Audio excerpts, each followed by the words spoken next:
have a chance to watch the latest Mandalorian trailer? I did. I watched the Mandalorian trailer. I retweeted the Mandalorian trailer. Very excited about the Mandalorian. So, I, I, it was weird when they announced that Boba Fett film a while back, and there was a lot of scuttlebutt among some of the community going, "No one wants a Boba Fett film," kind of in the same way as people were saying, "No one wants a Han Solo film," which I don't know. I mean, a Han Solo film, I was not quite on board with, just because the sting of Han Solo having just recently deceased in the last movie was a little too fresh in my mind. You know what I mean? I think I needed Harrison Ford's Han Solo to be gone a little bit longer before we did a Solo movie. But when they talked about doing a Boba Fett film, I was like, well, I'm all on board with that. That would be cool, depending upon how they do it. So watching the Mandalorian trailer, I was just having a lot of fun with it, because to me it looks like a really fun Boba Fett, TV series. It's like, yeah, let's do it. I think it looks like a lot of fun. So, well, the interesting thing to me is you kind of hit the nail on the head of what my biggest concern is with this, and it's really my corporate concern with Disney. I'll call it Disney Wars. With Disney Wars, my biggest concern is why are they not using the original characters in a respectful way? And I'll go back to Solo. There was no reason to recast Han Solo. There was the Solo movie was a movie that nobody wanted. Even people who liked it, they didn't ask for it. Nobody wanted that film. Nobody wanted to see Han Solo recast. Star Wars is a huge, huge, huge universe. And so there's all sorts of characters that we haven't seen that we could see more of. And Boba Fett's a great example of that. And the other thing that's great about Boba Fett is he wears a mask. So you can recast the actor. You can do all sorts of crazy things that are controversial or borderline inappropriate for, say, someone like a main character like Han Solo, where you recast him and he's so attached to Harrison Ford. Because, my argument with Solo was, if Solo had worked, what they were going to do was eventually do a remake of Star Wars, of the original Star Wars film, with brand new actors. And it would be the new Han Solo. We'd eventually get the new Luke and the new Leia, and they could retell the story the way they want to and actually get rid of it in terms of canon and establish a new canon. In other words, I think ultimately what Disney wanted to do was due to the original trilogy and the prequels, what they did to the expanded universe, which is they just axed it. They threw it out. So I think Han Solo was a sort of test for that, and they put it out there, and it was their biggest failure. So they pulled away from that, and now you get the Mandalorian. Now the Mandalorian, I got the trailer queued up right here, and I think it looks cool. I'll say straight up, I think it looks really cool. But the thing that really kind of upsets me is it seems like we're going by the same Disney War playbook in terms of, well, this is basically Boba Fett, but he's not Boba Fett. But we're going to rip off all the cool stuff from Boba Fett. We're going to have an IG-88 like assassin droid, but it's not IG-88. I think they even have the reptilian guy. In fact, here, I'll cue up the trailer. You can see the trailer, right? Yeah, I can see it. I got it queued up. So this first scene for our audio listeners, this is also a good thing to describe if you haven't seen the trailer. We've got this pile of stormtrooper helmets. Okay, so we've got this big pile of stormtrooper helmets, and there's a voiceover going on with this. It's kind of telling you that I guess some sort of revolution has happened or something. So we've got these helmets. Obviously, the Mandalorian is walking past them. We've got stormtrooper helmets on pikes, right? So we've got stormtrooper helmets on pikes. A lot of people I know really love that visual, by the way. And then we got, it looks like some stormtroopers riding some sort of animals. very akin to the what they had on Tatooine, right? Right. The dewbacks. Yeah. Well, actually, I'm not sure if those are stormtroopers, but that's what it reminds me of. It reminds me of the scene of the stormtroopers on the dewbacks on Tatooine. Well, I think these are the same reptilian Bosk-like characters that are attacking him here in a second. Okay, that's what I wanted to get up to. So we've got a nice hero shot of the Mandalorian, which looks exactly like Boba Fett to me, but that's neither here nor there. He's getting ready to fight. He's apparently being jumped, and then we got this guy, right? No, yeah. And this guy looks like someone we've seen before as well, right? He looks like he's part of the same race as Bosk. Right, but he's not Bosk, right? I know, but it looks a lot like him. Yeah, this is the kind of stuff that irks me. Okay, so this is clearly an alien from the same race as Bosk, and he clearly is some sort of assassin or bounty hunter. So my question is, why not just use Bosk? Why isn't it just Bosk? Bosk was literally seen for like 5 seconds in Empire Strikes Back, but he's considered a really cool character because he's one of the bounty hunters that Darth Vader hired to go after Han Solo. So there's a huge backstory in the EU about these characters, and there's all sorts of fan fiction about these characters because these characters we barely got to see, but they made figures of them and people loved them. My brother had this figure. He had the Bosk figure. Not apparently this guy, because I'm pretty sure that's not Bosk. So he's fighting the Mandalorian. It looks like they're using some kind of staff weapons, and it's pretty clear that the Mandalorian staff weapon is based on the original Boba Fett's staff weapon from the holiday special, correct? Right, and actually I think the staffs that the Bosk guys are using, they look like the same kind of ones that they were, like when they were on Tatooine and Jabba's guards had those ones that looked almost like halberds, like science fiction-y halberds. I think they're using almost the same kind of looking weapons that Jabba the Hutt's like guards and enforcers were using on like the sail barge. Yeah. So we got a throwback here. This is obviously a throwback to the holiday special. So again, we have all these callbacks to Boba Fett, right? I mean, that's a clear callback to Boba Fett. The origin of Boba Fett, the first appearance of Boba Fett, right? Right. I mean, that's a fair assessment, right? So yeah, we go through this battle. It looks like the Mandalorian has won. I assume the Mandalorian is going to mostly win in his own show. So that's fair. Now we have this. And this is another thing this is the kind of stuff that just, it rubs me the wrong way, because obviously this is a fan service moment, but it's the idea that the Mandalorian is putting people in carbonite. Now, if you recall, in Empire Strikes Back, the whole idea of freezing somebody in carbonite was a brand new idea. Now, this is something that you may know better than me, Dave, because this will help me with processing this. What is the timeline of the Mandalorian? When is it supposed to be occurring in terms of the trilogies? It's supposed to be, my understanding is this happens after Return of the Jedi. Okay. If it's after Return of the Jedi, of course, one of the things I'm asking is, well, we'll get to that scene later. Dead stormtroopers make sense after Return of the Jedi, right? I mean, we had the whole thing with the Ewoks with the helmets as drums, right, and stuff like that, right?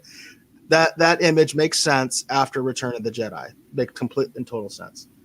And it does. And I will say this, okay? Because I didn't know exactly what the timeline was, but I do know that Boba Fett putting Han in carbonite was a big deal. They were afraid Han was going to die when they did that, because it was something that had never been done before. They'd never frozen somebody in carbonite to store him. Right. And the whole reason that they were doing this was not for Han. Han was the guinea pig for Luke. Remember? That was the whole right. idea. It was like a one-time deal. So I just think it's odd.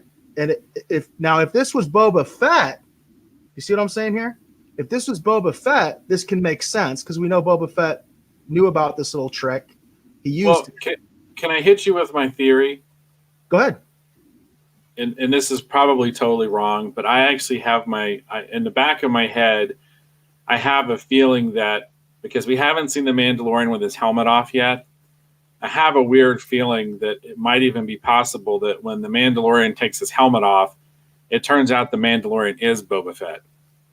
He's in new armor because his other armor was destroyed because he was in the Sarlacc pit, and he's running around collecting bounties and paying people back for something that happened right after he got out of the Sarlacc pit. I feel like some people took advantage, and so while he's out collecting bounties, I think he's out settling scores. Now that's just my theory, probably totally wrong, but that I think the Mandalorian actually is Boba Fett. That is a great theory that would be supported by all the things I'm pointing out.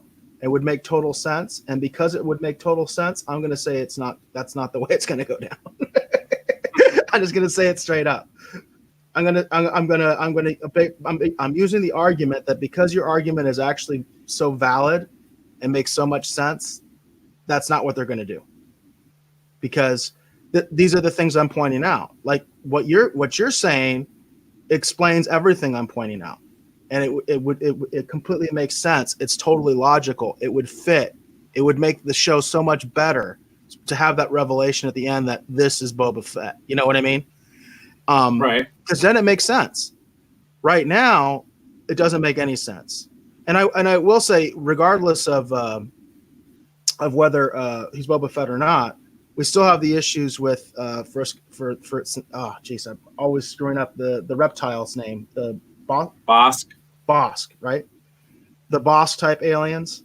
Because again, it's like, to me, if it's not Bosk, which I haven't had that confirmed, that it's not Bosk, but I just feel like it's not Bosk based on everything else. If it is Bosk and it turns out the Mandalorian is Boba Fett, that's awesome. I'll put that right out there. That's awesome.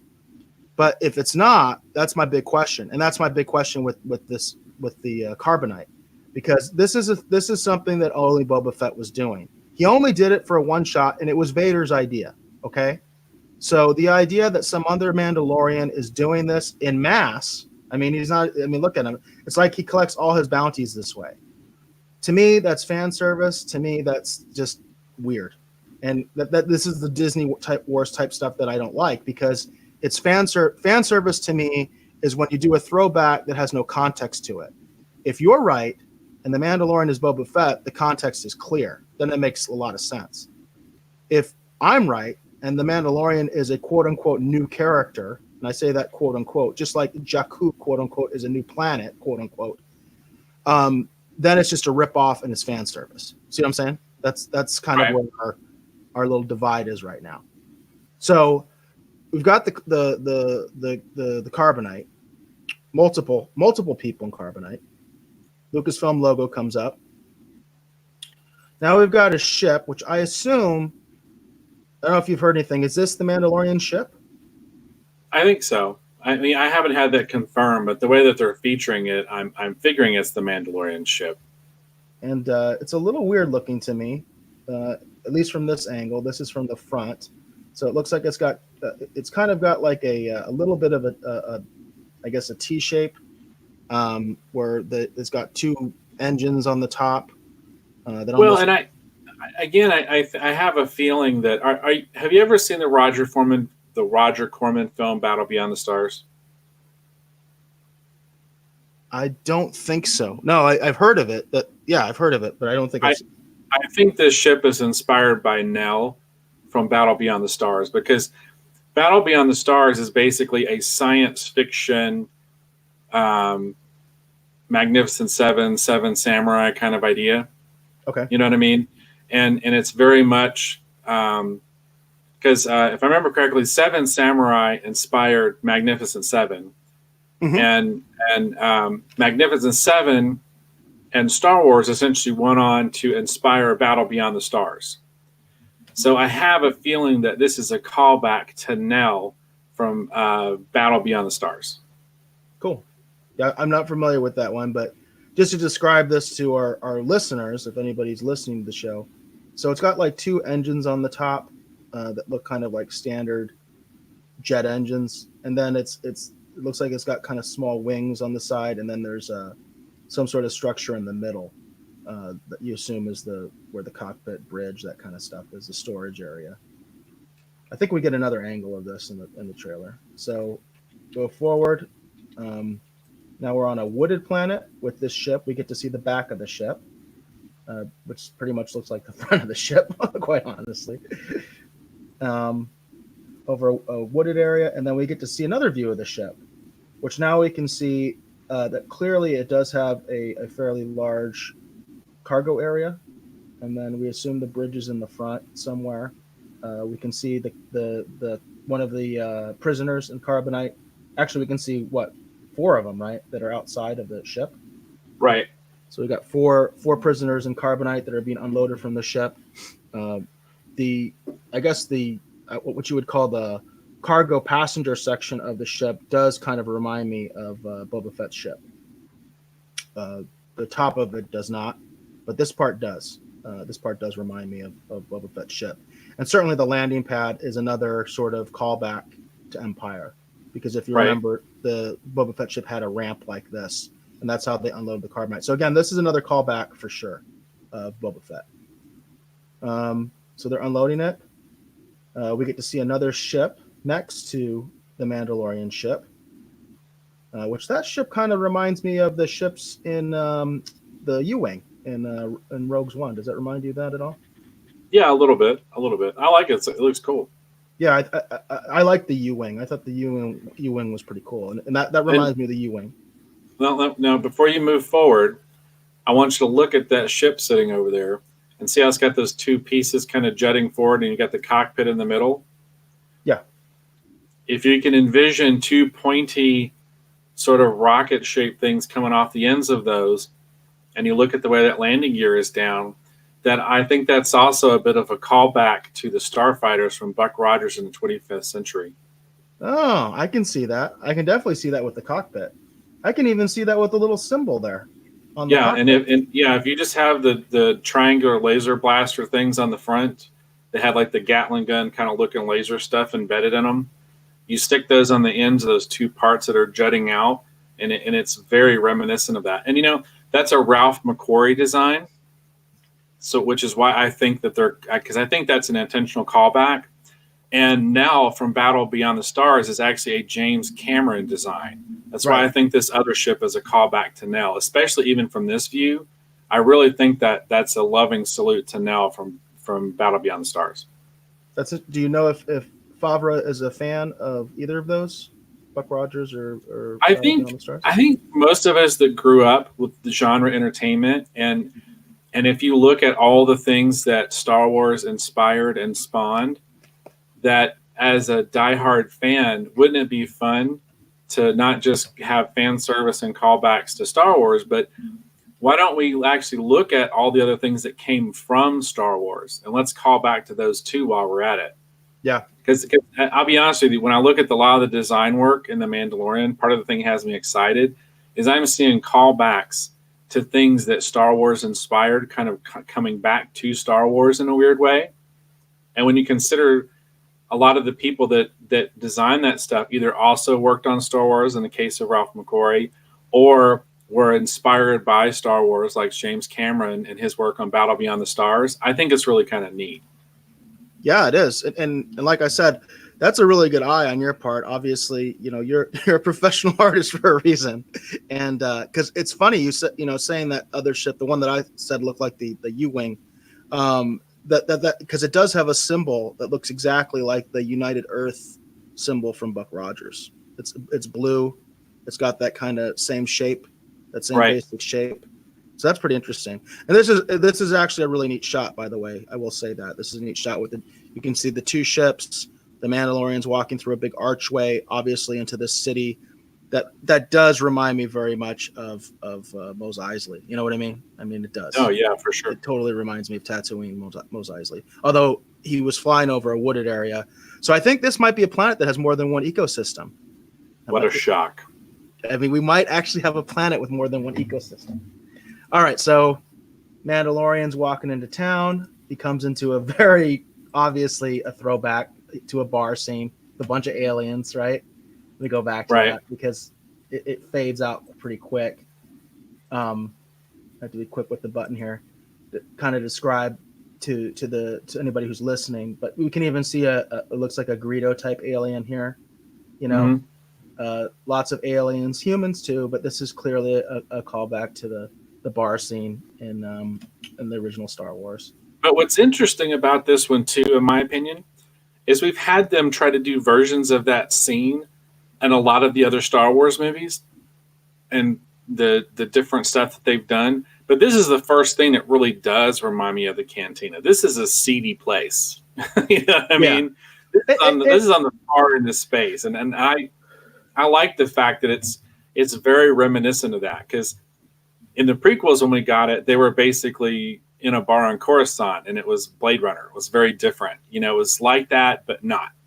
Yeah. And then when they did it again, or did a version of that in Force Awakens, it just wasn't the same thing. You know what I mean? It felt a little bit too, in my mind, like a contemporary place you could go in today just with aliens hanging out. You know, this is very reminiscent of the cantina. And because that's what I'm saying. When I'm looking at this, I see that Favreau and the art directors and the people working on The Mandalorian, I see a lot of love for the very first Star Wars movie, and I see a lot of love for the things that came from that first Star Wars movie. And that's part of the thing that has me so excited, is like, I think this is going to be more in that tenor and a lot more inspired by that than a lot of the other stuff that we've gotten since, where they look at the surface, you know. But this is not just surface. I feel like this has got like the right feel. You know what I mean? Just the right. I don't know. I'm digging it. I mean, I'm really looking forward to this. But go ahead. Sorry, I'm rambling. No, you're making a good point, and I just want to point out, you know, one of the cool things about being on a show where you have two different hosts is we're not always going to agree on everything. But one of the reasons that you and I have a different perspective is because you have a completely different prediction of who this character is and what's going on than what I do. So we'll see, right? We'll see who's right and who's wrong, right? Because context matters. And when you talk about, I mean, like in The Force Awakens, they're all, I mean, it's nothing but throwbacks to Star Wars. To me, The Force Awakens was the remake of Star Wars. That's why I was really upset about what they were doing with Solo and recasting principal characters. That's why I was really like, why do you need to do this? You know, unless you're just trying to get rid of the old canon, which I think that's what they wanted to do. I think they wanted to get rid of the old canon. They wanted to sweep away everything Lucas did. I don't think Favreau is necessarily doing that, but he is part of Disney Wars. So it becomes a question is like, yes, this is obviously there's two ways to view this. You can view this as fan service, or you can view it as something that makes sense to the story. And we won't know until we watch it. But obviously this is a callback to the original Star Wars. Context is everything. If this is Boba Fett, the Mandalorian is Boba Fett, then of course this makes a lot more sense, you know, because it makes sense that that's the kind of places he hung out at. You know, that's who he is, you know. Right. So you know, we'll see. So, but clearly that's what this is. I mean, it's clearly a throwback to the original Star Wars. So we go past that scene. We've got an alien here that I don't recognize. Do you recognize this alien? No. Okay, he's kind of got almost like an elephant-like look, like a very small trunk. Yeah, I was gonna say it looks kind of like the Elephant Man. Yeah, but not with like a full trunk, like a smaller trunk. It looks like not an alien that I'm familiar with. Get past him. Now this looks like this is a female Mandalorian here. I mean, it's not necessarily a Mandalorian per se. I mean, it could just be a female bounty hunter in some kind of a getup. I mean, everybody's wearing stuff, so we assume that they're all, you know, characters from all across the universe that are hanging out. You know what I mean? So that you've probably got criminals, mercenaries, bounty hunters. Yeah, but you know what I mean? She really pops though. I mean, she's obviously the centerpiece of this scene. There's a lot of other a lot of other people in this scene, but she really pops as if perhaps the Mandalorian is going in to meet her, is what I'm saying, you know? Well, we'll see. I just think it's just interesting. You know, I think a lot of these characters are just set decoration. They're just, And you never know; they could play a role later on. You know? And I'll be honest, I'm not familiar with the cast of Mandalorians. I don't even know if this actress is like an actual cast member. And even if she isn't, she could just be like important for one scene or one episode. I'm sure they'll have characters like that. The character standing next to her seems to be relevant as well, because what I'm looking at is there's 2 characters in focus and the rest aren't. So the ones in focus, I assume, are relevant to the story. So you've got this female that's in sort of red armor that I think looks very, I think it looks Mandalorian-ish. And then we've got this blue alien. He looks like one of the blue heads, like from the Blue Head group or whatever, the Blue Man group. Well, see, it's interesting because when I look at it, well, I'm just seeing kind of like that alien guy, the elephant-looking guy from before. The more I think about that, the more it reminds me of the way that artists would draw what eventually became known as the engineers from the Aliens. Yeah, it does remind me of that. Yeah. And then this guy reminds me of kind of like an engineer from like what eventually came to be. You know what I mean? So I just think visually, I think they're just playing with kind of these visuals that people are familiar with. You're talking about this blue man? Yeah. The blue man. He reminds me of a Bolian from Star Trek, the Bolians. Yeah, I can see that too. But the lady standing next to him in the red, she just looks like a more contemporary video game character to me. Like something you would see like in Fortnite or something. Yeah, well, I don't know if I would say Fortnite. See, it almost reminds me of like the Imperial Guard. You know what I mean? She's all in red. So well, she could be an ex-Imperial Guard. I mean, there's a lot of people. Like this is after Return of the Jedi. You've got a lot of people that are. I mean, because you never know. The Mandalorian could literally be hunting down ex-Imperial people for the rebels, almost in the same way that we had investigators and people looking to find Nazi war criminals to bring them to justice and have them go on trial. That's an interesting take. I mean, that's an interesting take. I mean, this whole thing could get super mega deep and be really cool, because if you think about that, so you're going to have some, Imperial Guards that are probably running around because they made a big deal out of the Crimson Guard in the comics. So we're going to get to that later too, because we do have a scene later that gets into this a little bit more. So we can't see the background characters very well. There's only 2 characters that are in good focus, but I will notice that there is a character off to the side here that looks like he clearly has a Rebel helmet on from the Hoth era. Right. Notice that? Yep. So that's also a possibility is, especially being if you're on the what's known as the Outer Rim, which is where Tatooine's supposed to be. It's supposed to be an Outer Rim planet. We assume most of this is going to be happening on the Outer Rim. We're not going to get to see the big places like, Coruscant or anything like that. For some reason, Disney Wars doesn't want to show us Coruscant or any of the big places. That's just the way it is. So we're on the outer edges. So you could even have Rebel veterans and things like that running around, You could. So we go past this.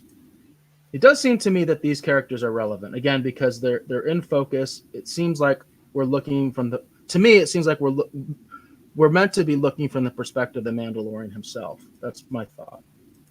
So this is what I was going to talk about, because you were talking about, hey, yeah, there could be Imperials running around. Well, there are Imperials running around. These are stormtroopers, right? So we've got a group of stormtroopers. I think they're stormtroopers. Yeah. Okay. You take that. That's an interesting take. I assume that they're remnants of the Empire. That's what I would like to see. So these guys look like stormtroopers, as you mentioned. It could be guys who took their armor, I guess is what you're trying to say. I mean, it could be a criminal organization, or a different group, a gang or whatever, and they could be passing themselves off as Imperials, but in reality, they're not. Now, I have a question for you. Why would you do that in the aftermath of the defeat of the Empire? What purpose would that serve to pretend you're stormtroopers when stormtroopers are essentially being hunted? Well, but we don't know if this far out if stormtroopers are being hunted in mass. I mean, because a lot of people still fear the Empire. So it's just in the same way, if you're pulling off a bank heist, if you can, pretend to be a cop to get you further in somewhere to get some information or to get access to a vault or a secured area, I could see where a gang could be impersonating stormtroopers and Imperial officers just in the same way that even Han and Luke did it. You know what I mean? So I see what you're saying. I personally, I'm not really cool with that myself, but I do understand where you're coming from with that, because to me, if you're dressed as a stormtrooper, you're clearly trying to send a message that, hey, the Empire is not gone yet. We're still here. We're still fighting. We know they're still fighting because the First Order is around in the Force Awakens era, which is 30 years after this. So we know that there's a remnant that's around. That's going to be clear no matter what. Whether they show the remnant or not, we don't know. Like you said, these could be guys impersonating it. I just think it'd be kind of weird. To me, it would be weird because I'm like, why would you impersonate defeated soldiers? That to me doesn't make a lot of sense. But I do think that I do think, like in the expanded universe, they had the idea that there were whole planets that were still, they still had Imperial governors or Moffs, that were still in charge, and the New Republic was having to deal with these holdouts, and I can see that. That's what I want to see. I want to see the Imperial holdouts. That's what I want to see. So because I was going to say, because it's a series, I hope we see both. Yeah, we'll see. Because I'm just saying I could see the validity in a group of dudes trying to pull off some kind of something, and they're pretending to be Imperial soldiers, but in reality, maybe they're not. Yeah. It's easier to get away with it when the Empire doesn't exist, but people are still afraid when they see a stormtrooper, versus while the Empire still exists. Well, clearly also we can see that the Mandalorian is coming in on these guys. So we can see the silhouette of the Mandalorian here in the wider shot. The stormtroopers are reacting to him. It looks like they're maybe stockpiling weapons. Like this is a stockpile of weapons or something, which would make a lot of sense for the remnants of the Empire, that they would be trying to maybe smuggle weapons. They're trying to either come back or hold on to what they have. That's what it looks like to me. And my thought is that the Mandalorian is coming in here to wipe these guys out. So could be, like you said, a criminal organization. My assumption would be that this is a remnant, and these guys are trying to secure weapons, and the Mandalorian's been sent maybe to take them out. So then we have the guy that was doing the voiceover. We don't have any of the voice here, but as I recall from what I remember, he's talking about the revolution. This character here is talking about, this is an older gentleman. He's got some sort of decoration around his neck that kind of resembles almost like the Medal of Honor type of thing. Right. He looks somewhat regal, like he might have some sort of a cape. So he's apparently someone of significance. He could be the Imperial governor. Maybe this is one of the Imperial holdout places, and he could be the Imperial governor. Who knows? Because he's specifically in the audio, he's talking about the revolution, and we don't know what context he's talking about. Like, is he talking about the downfall of the Mandalorians? Is he talking about the Galactic Civil War? We're not really sure what the context is that he's talking about, right? So, I have a feeling he is talking about what happened to the Mandalorians, because I have a feeling. I have a very strong feeling that this guy is the Imperial governor or some kind of official. The Mandalorian's there to get him.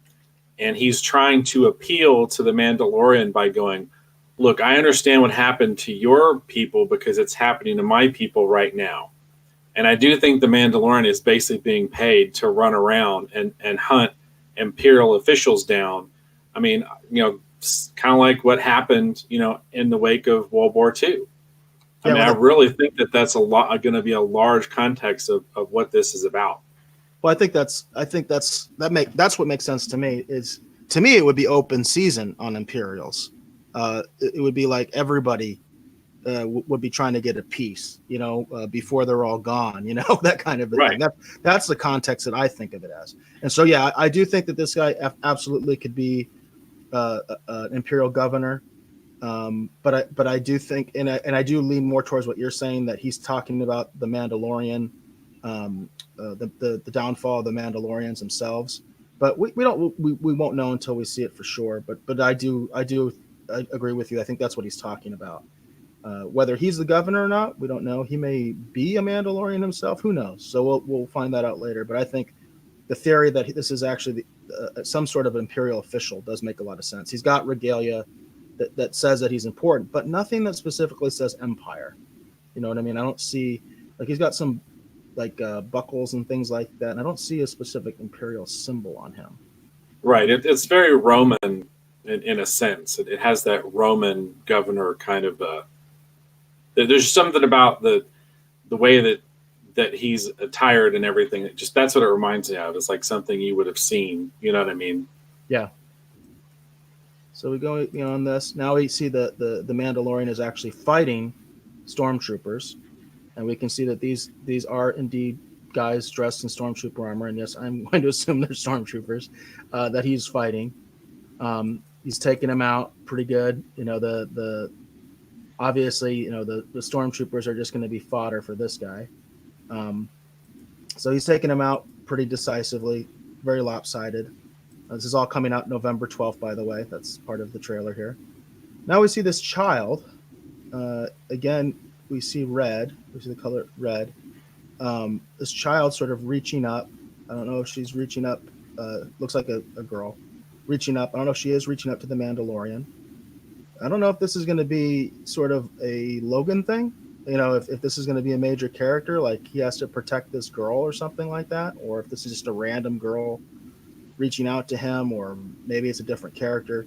We're meant to think she's reaching out to the Mandalorian, I think. I mean, that's what the trailer is directing us towards. Whether that's the case, who knows? But this character also has some sort of chest plate that I can't identify any real symbols on. But the character does have a chest plate and a hood, a red hood, and obviously some sort of red robes. Could be a, you know, who knows? You know, who knows who this could be? So I don't know if this character is going to be relevant. Do you know, are there any cast members that are children for this film? I mean, for this TV show? I be honest with you, I've seen the trailers. I'm familiar with the show, you know, from a distance, but I haven't been scouring the internet looking for details. Mostly because I'm just hoping it's going to be good, and I want to be a little surprised. So, right on. Yeah. Well, this is just speculation. We don't have any spoilers. I have no. Yeah, I'm not sure. I mean, I mean, the things I'm seeing that I think are influencing this, I'm seeing things like Lone Wolf and Cub. I'm seeing westerns. I'm seeing, you know what I mean? Like I see so many things potentially influencing this. This child could be from literally a Lone Wolf and Cub episode where he ends up finding this kid and the family gets killed or something, and he's running around with the kid just trying to get it back home. You know, he's got a mission to accomplish, and yet here's this extra burden that's put on him for 1 or 2 episodes, you know? But I just, I'm not sure if it's terribly significant per se, but it could play a major role. Kind of like that character you pointed out in the cantina. It could be an important character for a couple of episodes. Right. Yeah, I think that too. Like, you could have that situation where you have a character that's only relevant for an episode or 2, and their arc kind of goes away quickly. You know, you never know. We don't know what the style of the show is going to be. So the next thing we see is something look like something blowing up in the city. It looks like we have a bombing. Let's try to see if we can look at this ship a little bit better. So the ship is really hard to see. It goes by really fast. Does that ship look like anything we've seen before? I don't think so. But it does look like it's bombing the city, doesn't it? Yes. So we have this ship that doesn't look Imperial. It doesn't look... And by the way, I'm going to say New Republic because I don't get to ever say New Republic, and I'm sick of saying the Resistance and even I'm sick of Rebel. Because you know what? The whole point of Return of the Jedi was that we're supposed to get the New Republic. So I'm hoping the New Republic exists in some form by this time. And so this particular ship, I don't know what it is. It could be New Republic. You know, you never know. It could be another faction. It could be some sort of new Imperial design. Because Could be the beginnings of the First Order, for all we know. You know what I mean? But Right. we've got something here that's bombing. Now, if we're going with the assumption that this city was still under some kind of imperial control, that would imply we have a new faction, or this is a New Republic. So that's a Right. possibility. The New Republic could be coming after these guys, even though the Mandalorian's there, which could say, here's a theory for you. The one idea is ultimately bounty hunters are supposed to be working for somebody because they do what they do to be paid. That's what the bounty is, right? Right. And it would make a lot of sense that the New Republic might hire bounty hunters to go after Imperial war criminals. I think that's an interesting idea. But at the same time, there might be other people that are upset with the Empire. There certainly would be, right? Besides the rebellion, there's all sorts of other factions around. So he may be hired by somebody else. In other words, you have a situation where you have rival groups that seemingly have the same goals, but they actually don't like each other and they're not involved with each other. So we don't know if this, the ship doesn't look like anything I've seen before. So this could be representing a new faction, a new important faction. Like I said, it could be the New Republic, one of their new ships or something like that. We haven't seen any New Republic ships. JJ made sure we saw no New Republic ships in The Force Awakens. So we don't know what this is. But I do think it's possible that even if here's one for you. I mean, what if the Mandalorian is actually being hired by other remnants of the Empire that are taking out guys that they don't like because they're consolidating power? Well, see, I was going to say it could be, for example, going back to criminal organizations. You could be looking at the Hutts, for example. They could be basically taking back something that they had to kind of be okay with when the Empire took control.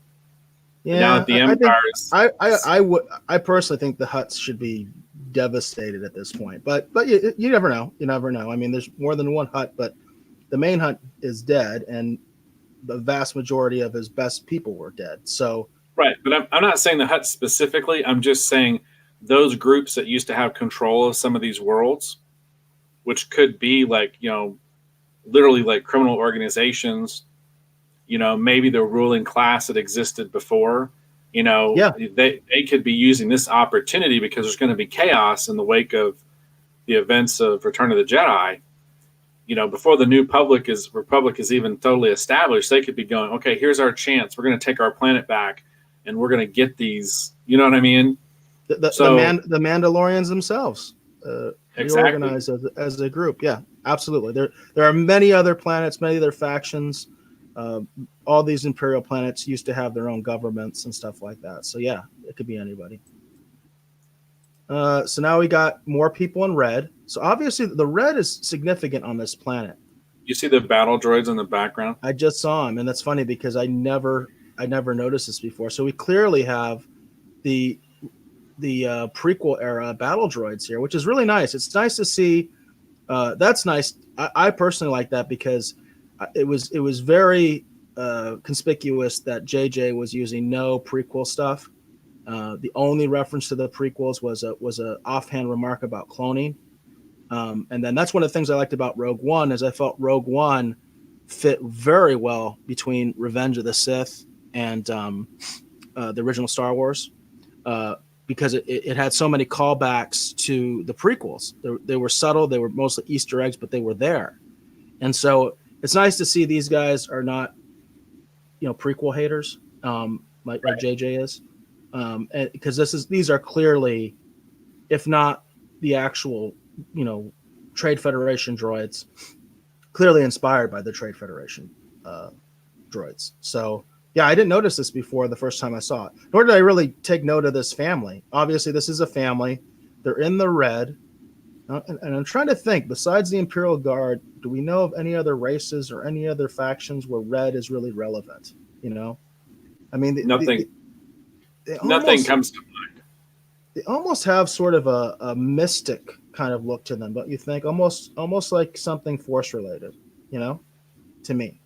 So, but yeah, I've never seen specifically red, but obviously they represent some race, some faction because they're all dressed the same way, very Right. clearly is supposed to be indicative of their culture. I would be interested to know if they're related to the warrior woman we saw earlier, if she's also part of this, because of Hmm. the red. It's So possible. that would be interesting, because perhaps the Mandalorian met this person and the female warrior and knew her, and maybe she's the one that's telling him, you got to help this family out, you got to help this kid out, they're important. So Right. and I don't know, I'm trying to think, because I didn't really watch enough of the Clone Wars or even Rebels, but I know they both featured Mandalorians, and I'm trying to think, did the Mandalorians ever, like the civilians, did they wear red or anything like that? I don't remember that specifically. But I mean, most of the Clone Wars stuff I watched, it was like an episode here or there, or several episodes in sequence.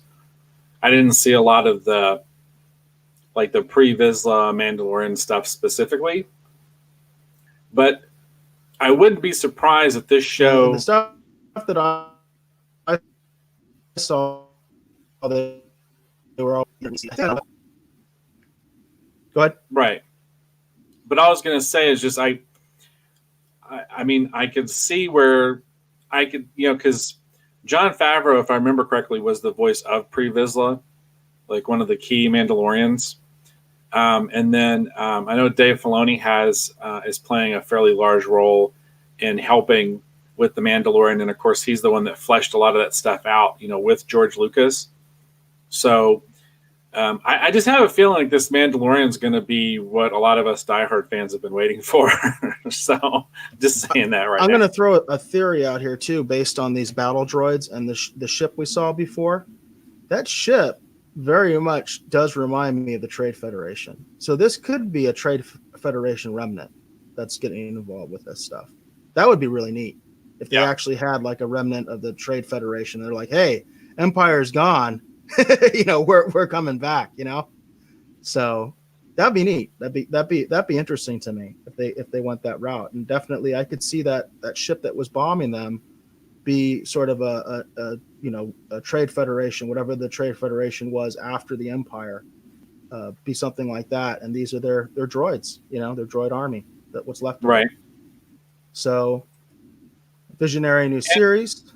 And I was just going to say, depending upon how you look at it, if you have them coming back, they've got those circular style looking ships that they're basically dive bombing and attacking, it looks like a city with.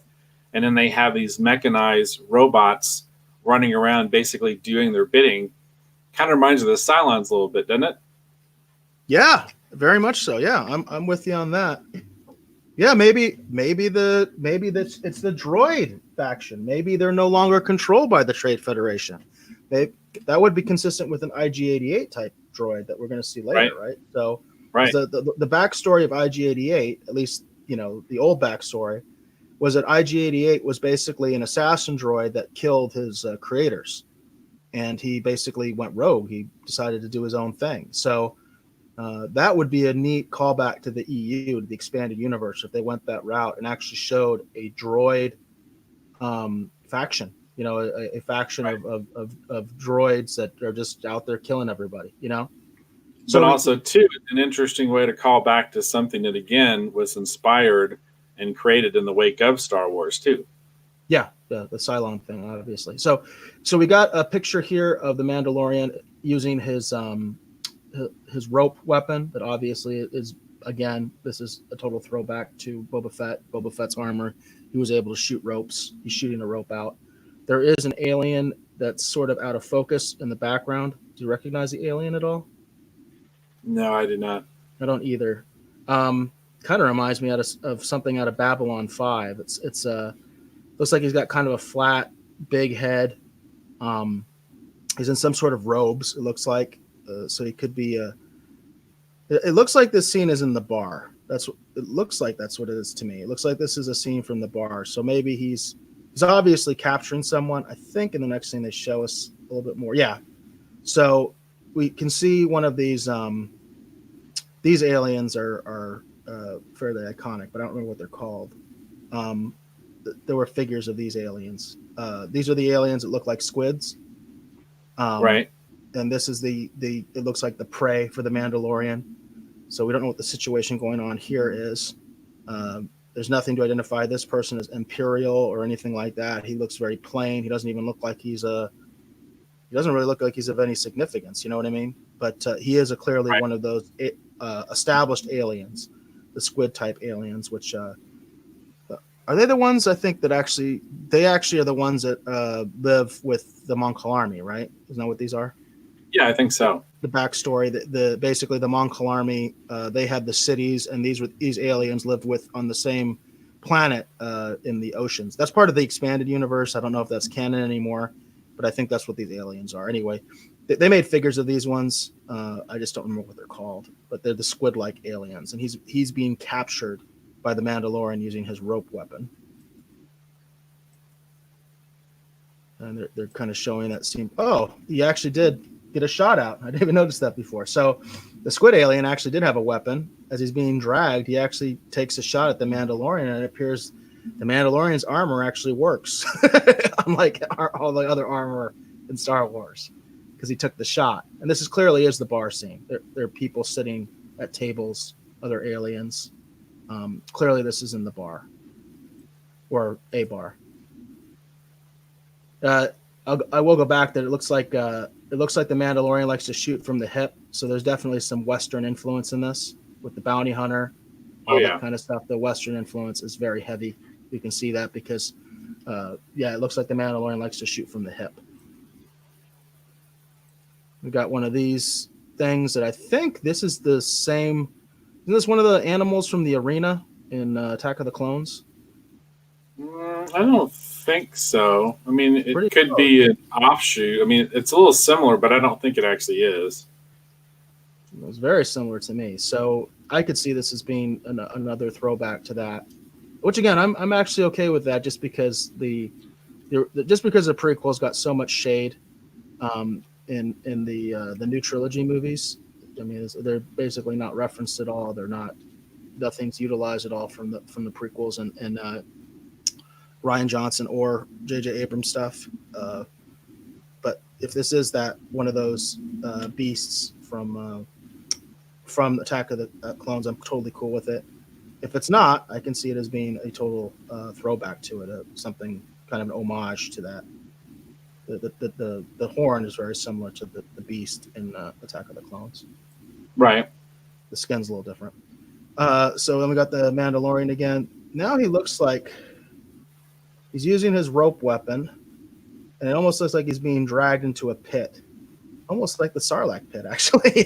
So this is a cavern or something. It looks like maybe he's being hit by a rock, or maybe he's using the rock as leverage as he's trying to pull someone out of the chasm.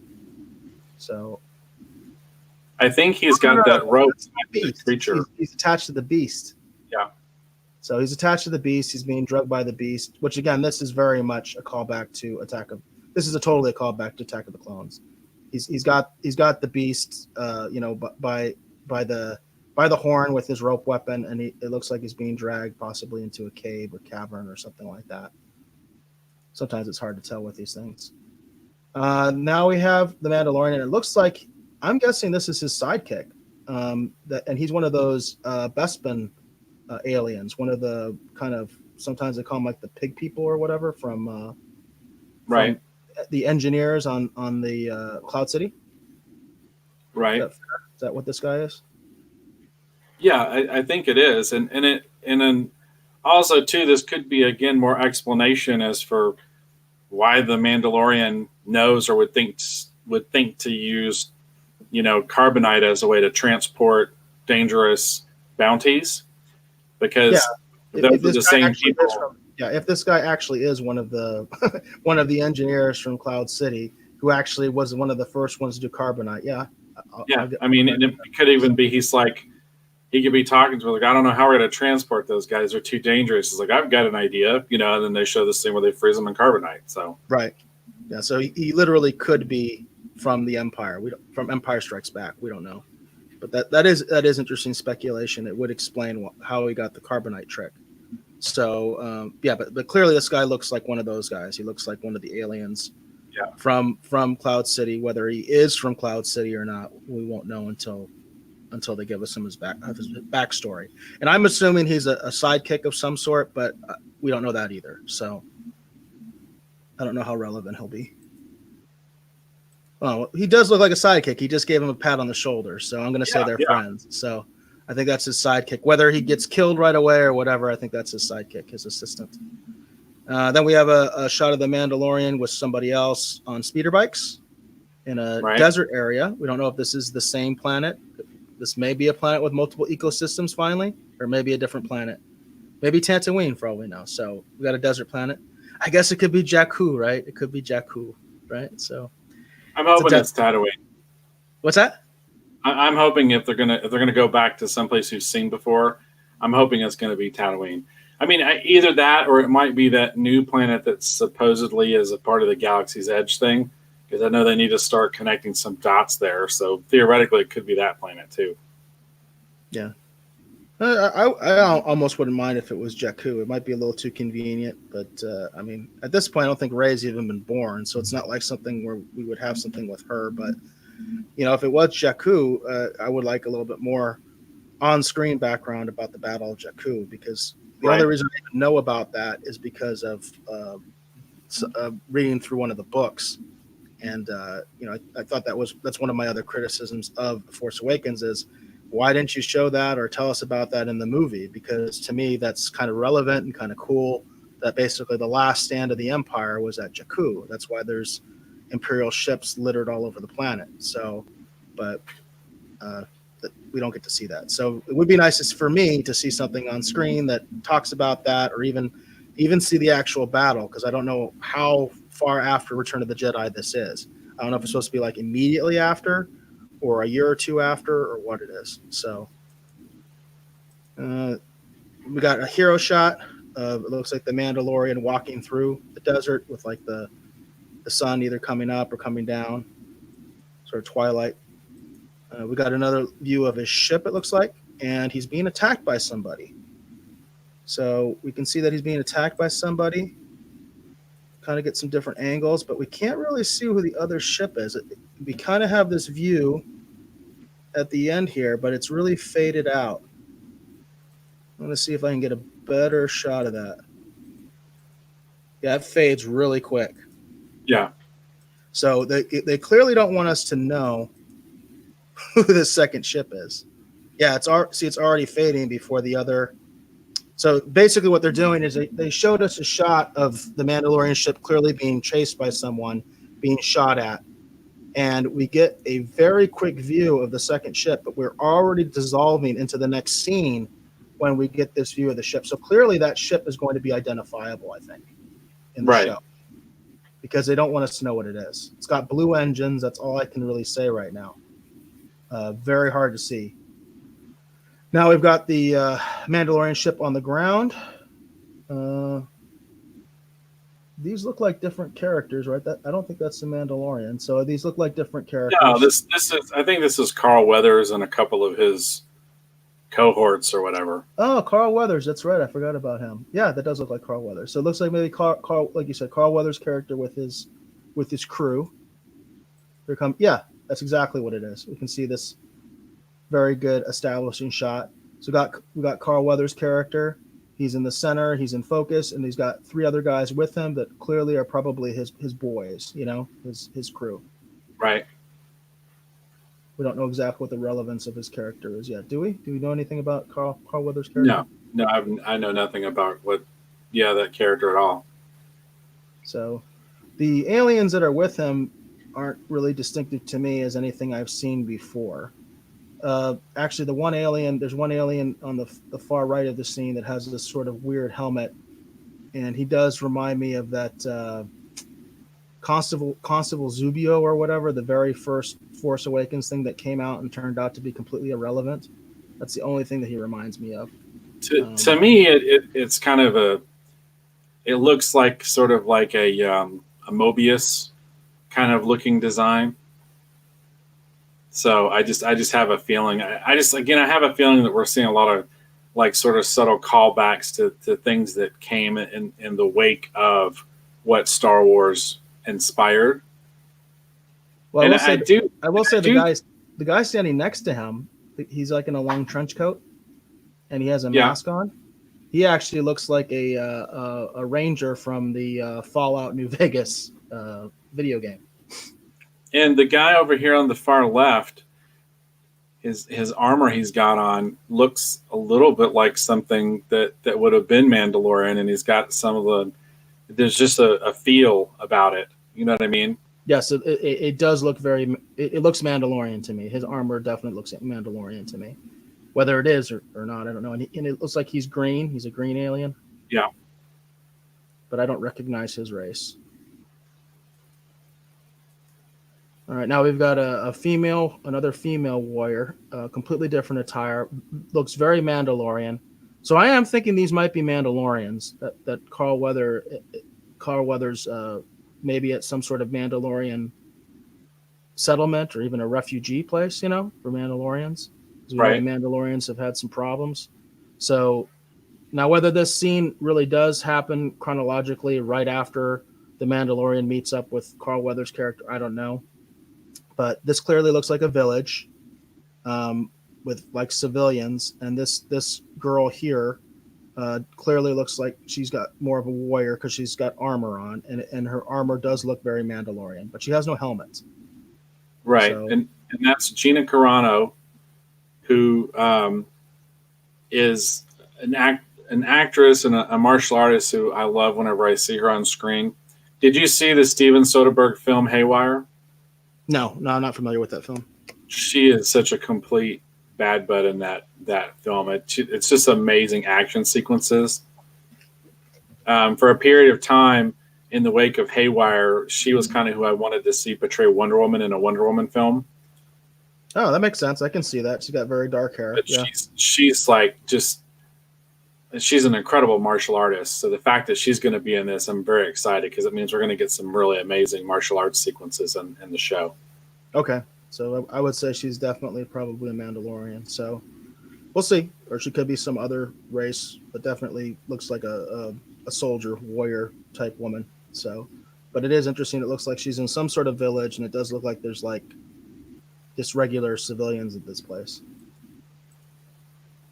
And so we got another good shot of the Mandalorian. I do like that the Mandalorian wears the mask all the time. I'm into that. That's part of the mystique of Boba Fett. When he takes the mask off, I hate that. So I personally really hate that. Right. I think one of the cool things about Star Wars was having iconic characters that are in masks. I like that. I think that's really cool. So, and it also helps for the longevity of the franchise because when you have a character in a mask, you can keep using that character forever. It's not so identified with just one particular actor. I like that. So it looks like they're definitely teaming up. They're doing the typical hero, handshake. So two of them are teaming up. This female warrior with the Mandalorian. They've come to some sort of agreement. And we can see real quickly. We could see it looks like we're guessing the Mandalorian walking across a green landscape that looks like it's possibly the same planet where that village was. Right. So, although obviously with the editing, we're meant to believe that. That's the problem sometimes with trailers is they edit these things to obviously put us in a certain mindset of what's happening chronologically, and this could literally be the beginning of the episode. We don't know. We have no idea. So, all right, now we've got somebody here that clearly looks to have some authority, some very menacing authority. This reminds me of Krennic from Rogue One. This character, right? He's got a very regal cape, and he's accompanied by some dark armored soldiers. And they've clearly just shot the place up. You can see that the place has been all shot up. This kind of looks like the bar we saw earlier. So, and then this character, I believe, is going to be a major character. He clearly is an Imperial. He clearly is, I would say, an Imperial governor, if not a Moff. He has armor. He's accompanied by Death Troopers, it looks like, which we have not seen. Death Troopers. Yeah. Which would be interesting if they established this guy was some sort of either a mentor or a apprentice for Krennic. That'd be neat. I would like that. and that's why he kind of has this style, and that's why he has Death Troopers. The Death Troopers in Rogue One were shown to be very effective. If they do have Death Troopers, I hope they show them as being very effective and even rivaling the Mandalorian himself. They have Death Troopers. But we can clearly see Imperial regular stormtroopers behind this person. And my guess is this is one of those kind of scenes where the Mandalorian is inside the bar, and this is one of those classic kind of scenes where the bad guy has showed up with his army and has surrounded the Mandalorian. He's going to have to find some way to get out. You know, what's your take on that? Or he could be there because they know that these Imperial impersonators are there, and they could even be potentially after the same person that the Mandalorian's after. Yeah, I also yeah, that's and I'll put that again to my other idea, which is that the Imperial factions themselves could be fragmented. In other words, there could be Imperials going after other Imperials with different agendas. For instance, there could be one group that's already kind of becoming the First Order, and there could be other groups that are much more independent and don't want to have anything to do with that. You know what I mean? No, yeah, for sure. I mean, just think about like if the Empire had fallen, and with Krennic's resources and Tarkin's resources, those guys did not like each other. No. So in the wake of a power vacuum, you could see Tarkin and Krennic fighting over control of something. Yeah. Yeah, and I do like the idea if this guy is somehow connected to Krennic, and the cape is the big thing that I'm focusing on, and the Death Troopers obviously, I would like that because I loved Rogue One, I really did. So if they're bringing the Death Troopers back and this character has some sort of connection to Krennic, I'm all for it, you know. And if he represents some sort of specific Imperial faction, I would even like to see if they maybe represent something that's not the First Order, like some other agenda. You know what I mean? I think that'd be kind of cool because then we don't even have to turn to the First Order nonsense. We could just have another Imperial faction with another agenda that's trying to accomplish something else, or maybe specifically opposing whatever agenda of the First Order is starting to happen. You know, if we're going to see that. So, but I like this. And then here's a cool scene of an IG-88 type droid that's clearly taking out a bunch of people. They look like they're just like regular people, as far as I can tell. Like they don't look like stormtroopers or anything like that. He's just taking out a bunch of people, maybe a bunch of other bounty hunters. He may be part of this droid army. I know for a fact this is not IG-88, and that's one of the things that kind of pisses me off because clearly he's inspired by IG-88, and he is IG-88, except we're just not going to call him IG-88, right? So, but this is clearly IG-88 inspired droid. He may be part of this speculation we have about a possible droid faction, which I do think that would be cool, based on IG-88's expanded universe backstory. I think that's a neat idea to have a droid faction that's independent.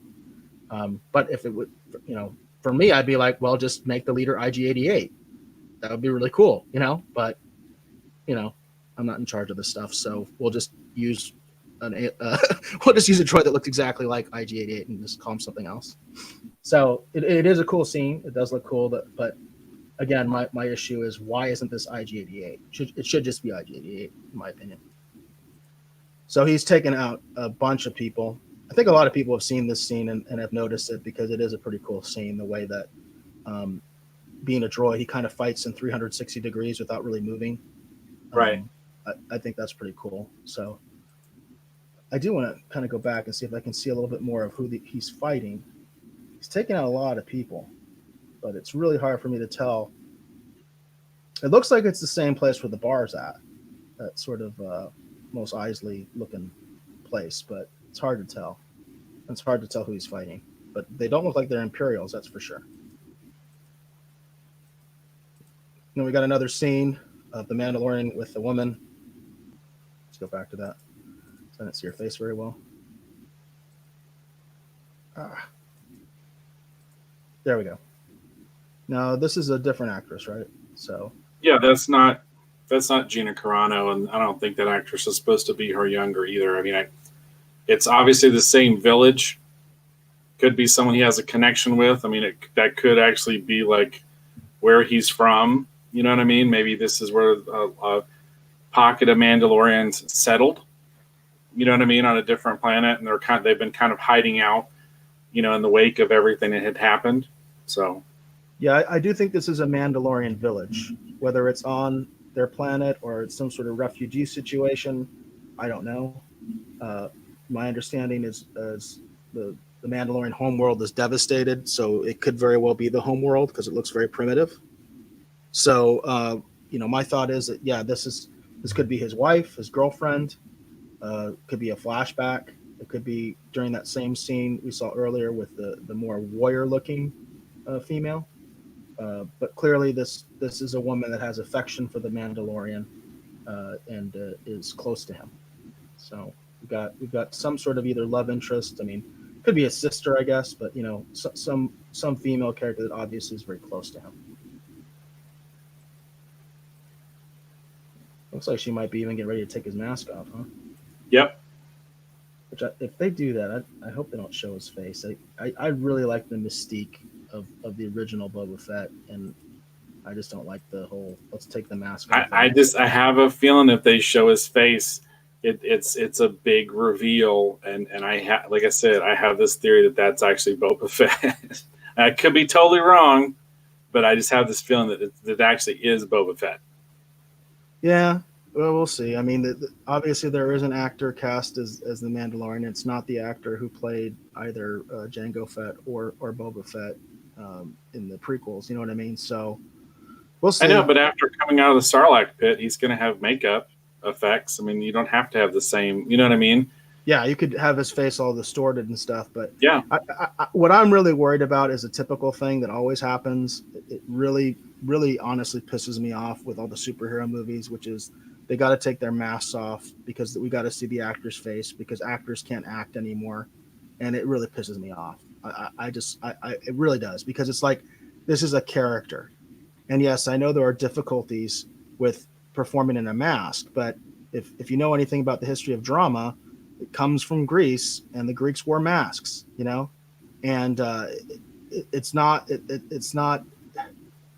something that actors shouldn't be able to deal with. They should be able to deal with the mask. And to go forward with Star Wars, so many of my favorite characters in Star Wars have masks.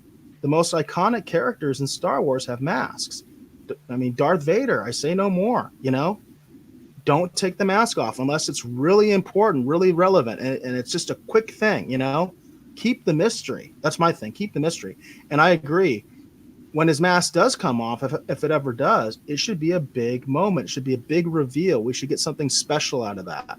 Otherwise, it's just another stupid Hollywood thing. And I'll leave it at that. But I hope that whatever's underneath there, whatever we get to see, I do hope it's relevant. I do hope it's shown in an important way, and the mask is not suddenly now discarded, and all we do is see the actor for the rest of the show, however long it goes, because I'm sick of that.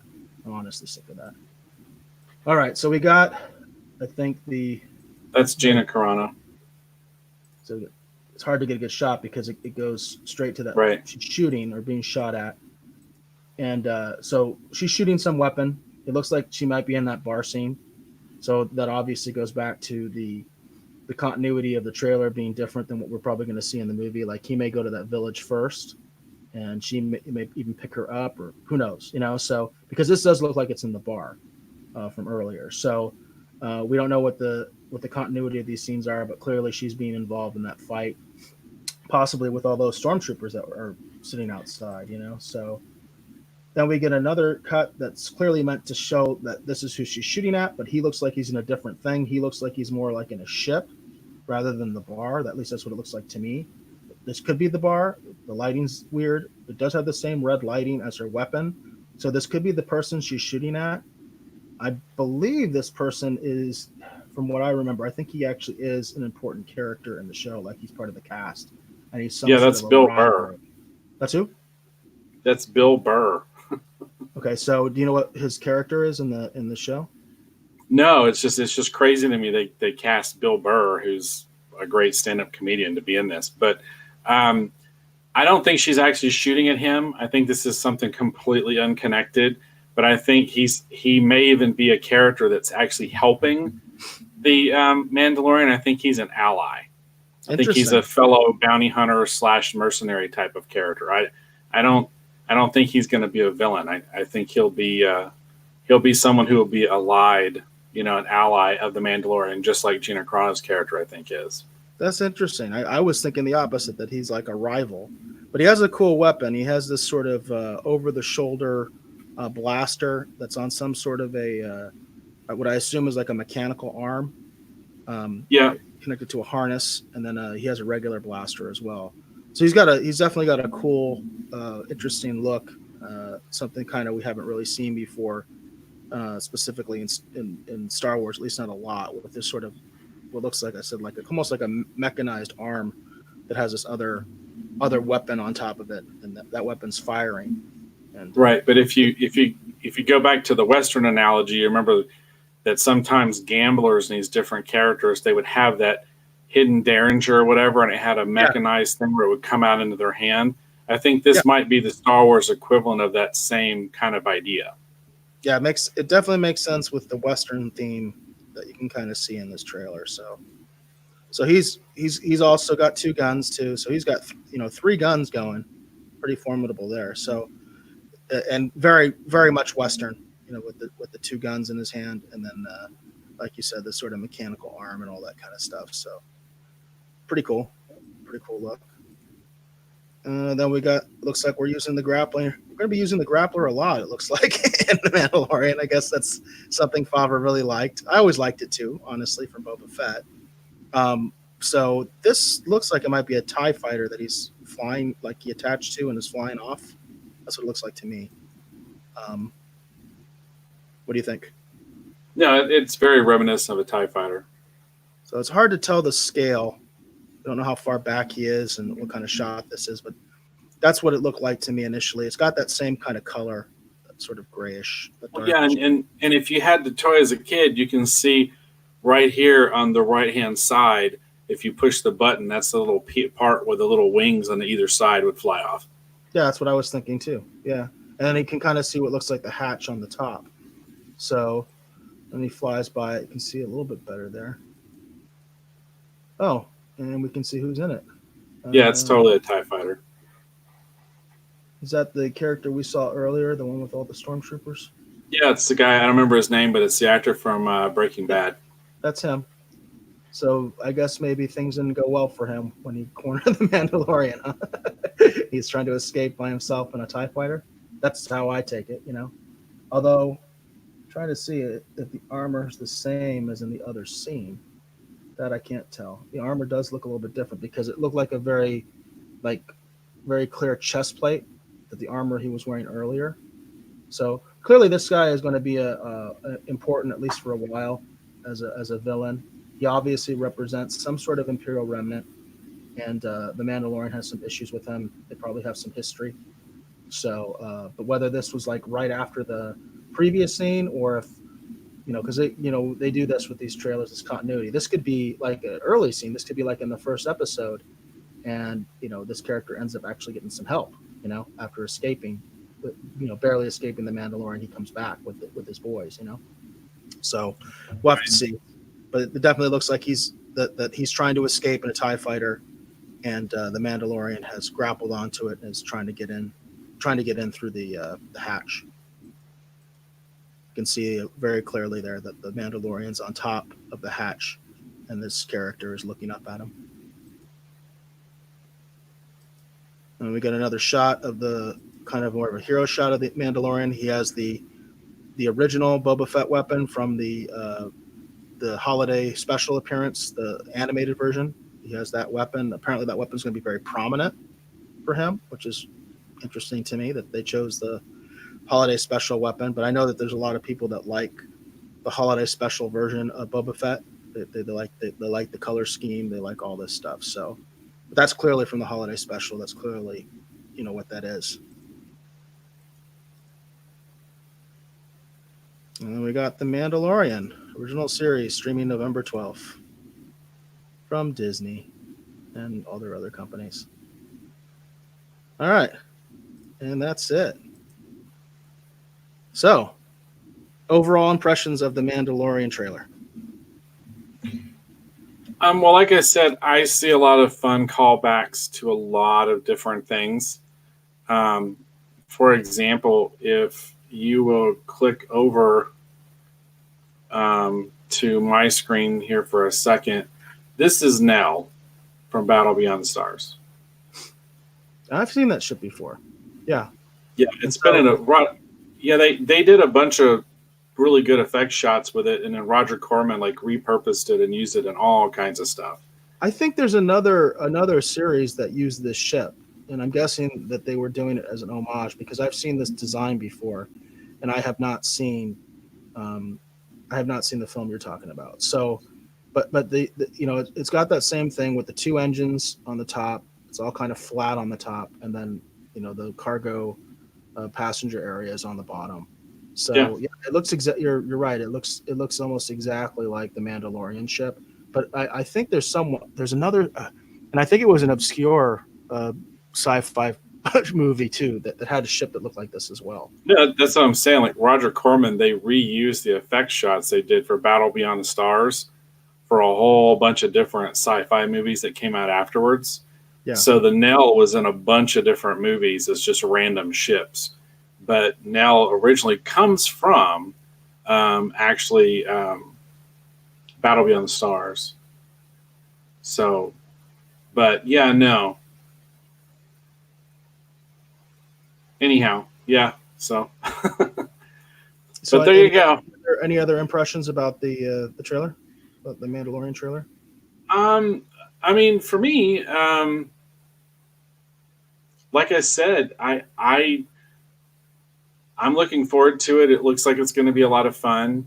I'm seeing a lot of fun nods and salutes and different things to, not just Star Wars specifically, but a lot of the things that in the wake of Star Wars that Star Wars helped inspire and create. And to me, it looks like a huge deep dive into that kind of genre, how Star Wars affected the genre, after sort of its impact. So, I mean, I'm looking forward to it. I think it's going to be a lot of fun. I'm excited to see it. So, I have a feeling it's going to be the Star Wars things a lot of us, older diehard Star Wars fans had wanted in the first place. So, we'll see. So, any concerns about the paywall? No, I mean, I'm probably going to wind up subscribing to it, not just for that, but I'm a big fan of a lot of the Marvel movies. So, I intend to subscribe to Disney Plus anyway, because I want to see the Marvel shows and a lot of others. Like I'm looking forward to Moon Knight. I know we're way far off from Moon Knight, but I'm looking forward to Moon Knight. So, I'm probably already all in. So I'm looking forward to just watching it. So, and then for my friends or whatever who want to watch it, you know what I mean? Maybe they're not into the stray wall, the paywall idea. They can just come over here. You know what I mean? We'll have a viewing party. We have a chat, and we have someone asking, and actually I'm familiar with this person, Drunk 3PO. He said, does this stream interact with chat? And we do indeed, but this is the first time anybody's asked, right? That's true. So, yeah, Drunk 3PO, if he's still around, yes, we're brand new to this. This is actually the first time anybody has asked us to chat with them. But I am familiar with you, Drunk 3PO, because I am familiar with the Fandom Menace, and I know you're active in it. In fact, I think I have seen one of your. In fact, I actually think it was one of the streams you were involved with that got me asking some people from Midnight's Edge, "How do you do this?" So this is kind of ironic. This is very serendipitous. Yeah, because I believe Drunk 3PO was part of the stream I was watching with Nerdrotic, and that was the one where I reached out to Tom. I think it's Tom from Midnight's Edge, and asked him, "How do you do this?" Yeah, Drunk 3PO. I think you were part of that stream. It was the one that Nerdrotic was doing. It was the one that Nerdrotic was doing with from New York Comic Con, and I think he was actually doing it from from his hotel room. And then I reached out to Tom. I think it's Tom. I hope I didn't mess up his name, because I actually met Tom in real life at Star Trek Vegas, and he was involved in the stream, and it was a really good stream. And I was like, how do you guys do this? Like, I don't understand how you do the multi-chat and stuff like that. And they were the ones, or Tom was the one who recommended that I do the live stream through the StreamYard, right? The StreamYard, that's what we're using. Yes. StreamYard is where we are right now. We're streaming from the yard. But Drunk 3PO, we're still working on the format of our show, and we definitely do want to acknowledge the chat when people. That's part of the live experience. We definitely want to acknowledge the chat. Like I said, this is the first time anybody has asked to chat, but we definitely want to get more into that, and we do want to get people on the show as well. But we have a set format. Basically, the format of this show is that we are recording our audio podcast live. So this is a supplement to the audio podcast, because what we do is we're recording the audio of this, and then what Dave will do is actually take the audio, and we will have an audio only version of this that we can also upload to all the different podcasting channels. And this is our sort of live, anything goes live recording of the audio show. So that's kind of what the format is. So some of the things in this live show may not be in the audio show because we might have audio issues, all that kind of stuff. But this live show is supposed to add a different dimension. So, and it looks like we also have another person here, which is Smith Kryptonian. I said Sith Kryptonian. It says, "Dude, you are totally a famous drunk." So yes, I've heard of Drunk 3PO as well. Like I said, I think that live stream that I saw was actually what kind of got me inspired for us to do our own live stream here. So I appreciate you guys being in here. We are just basically learning the whole chat thing.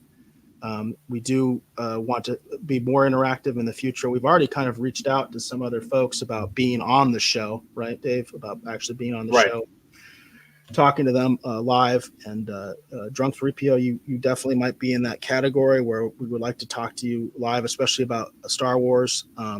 The way the format of our show works is we usually have a topic, and stuff like this comes in our news segment. The more current stuff that's going on happens in our news segment, and we do it kind of on the fly. Like we just kind of talked about, hey, let's talk about the Mandalorian, and I said, hey, since we have the capability, let's just do a live stream of us talking about the Mandalorian trailer. So that's it's for the live show. It's very what's the word, Dave? It's free very form. What's that? Free form. Free form. Yes, free form. Very free form. Very off the cuff. And so, I am excited that there are people that notice this, especially, I do think it's very serendipitous that Drunk 3PO is like our first person, because that live stream that he was involved with, and I'm almost 100% sure that was him, that he, that inspired me to do this, to create this format, because our previous format, we simply were recording the show on our own with no interaction, nobody able to hear us until the show was edited and then put out. So there was no possibility of interaction. Right. Right. And to go back to what Drunk 3PO is actually asking, I enjoy certain elements of the Disney Star Wars. Like I didn't totally hate Force Awakens, but I absolutely did not like Last Jedi. Eric and I have had shows where I guess, Eric, how do you feel about the Disney Wars? I'm thinking you're not a big fan. I'm not. The only Disney Wars movie I like is Rogue One, and I love Rogue One, and I will say Rogue One's great. So, and I think that kind of gives me a little bit of cred because it's not like I hate all Disney Wars. Hey, I like Rogue One. I thought Rogue One was really good. I own it. But as far as everything else Disney Wars, I've hated it. I've hated it. I hated The Force Awakens. I hated The Last Jedi more. And I thought Solo was the film that nobody wanted and nobody asked for. And why are you doing this other than the fact that you want to recast everybody and you want to completely reboot Star Wars and get rid of the old continuity. So that's my position. I don't hate all Disney Wars, thanks to Rogue One. Mandalorian, like we were just talking about, does look interesting to me, but I'm also pointing out the concerns that I have as far as, Right. Again, it goes back to, and I think, Drunk 3PO is involved with the Phantom Menace, and they've talked about this thing of like, why aren't they using the legacy characters? Why? Again, I'll say, why isn't this Boba Fett? Why isn't this IG-88? So, right. So and yeah, then and I don't know when you guys started watching the live stream, but what I was putting forth is my own personal theories. And one of the things we were just talking about, if Eric will go back to the share screen, is I was talking about that I think that what Jon Favreau and what his group is actually doing is, I think they're not just nodding to and saluting to classic Star Wars, but this is Nell from Battle Beyond the Stars, which is a Roger Corman science fiction film that came out in the wake of Star Wars. And the Mandalorian ship reminds me a lot of Nell from Battle Beyond the Stars. So what I was talking about is how I see connections where they're not just nodding to Star Wars, but they're actually nodding to things that Star Wars inspired and created. And there's a lot of cool, Ralph McQuarrie type looking stuff. And of course, this is a James Cameron designed ship right here from Battle Beyond the Stars. And I just think it's interesting that I feel like The Mandalorian might be that show that Star Wars thing that a lot of us fans like myself have been actually looking forward to. So anyhow, that's just kind of my thing. So we're not exactly like for and against, but we're kind of, I guess, in between. So I'm not a diehard fan for the Disney Wars, but I think I'm a little bit more sympathetic to it than Eric is. So we don't exactly represent totally, opposite views, but at the same point, that's one of the things that invites conversation and discussion. You know what I mean? Yep. Is when you have different points of view. So anyhow, but that's what I was pointing out. I was just pointing out that I feel like there's a lot of these things in the wake of Star Wars that I think they're saluting and nodding, and I think the Mandalorian is going to do a much more interesting job of looking at the things that encompass the totality of Star Wars. And I'm talking about, of course, the original Star Wars, that it looks interesting to me. Visually, I'm seeing things, I'm going, now that's cool, and that's cool, and that's interesting.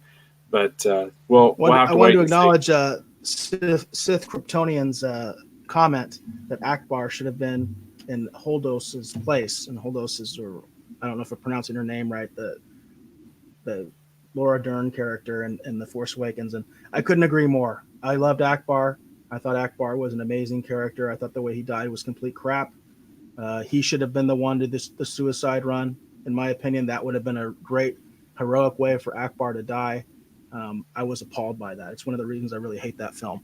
So I just want to acknowledge that from the chat, that I agree with you, Sith Kryptonian.